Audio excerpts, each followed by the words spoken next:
Salut, on est dimanche, il est 7 h du matin, je suis en train un peu de me réveiller. On va continuer le remontage, on va s'attaquer à remettre le carter ici et puis toute la partie supérieure du moteur.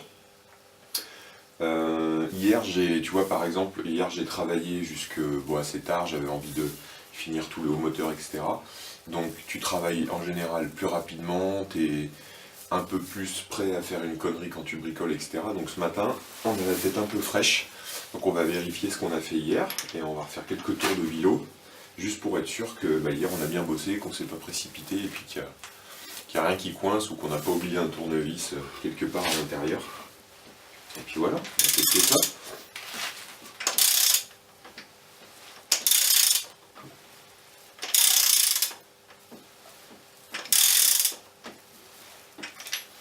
Donc tu vois, quand tu as fini une opération comme ça, là il n'y a vraiment aucun souci, quand tu as fini une opération comme ça, tu dois te retrouver avec un moteur qui tourne bien, avec aucun point dur, aucun bruit de parasite, aucun bruit de frottement, de raclage, de tout ce que tu veux.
Bon, on arrive au remontage du cache culbuteur et j'ai un joint neuf Kawasaki bien sûr pour étanchéifier le tout.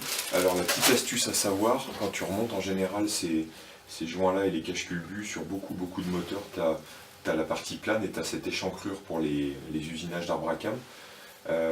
Souvent le problème c'est que c'est ici que ça fuit et là par exemple la notice Kawasaki te préconise de mettre du joint silicone là-dedans, juste dans les échancrures avec un petit débord ici.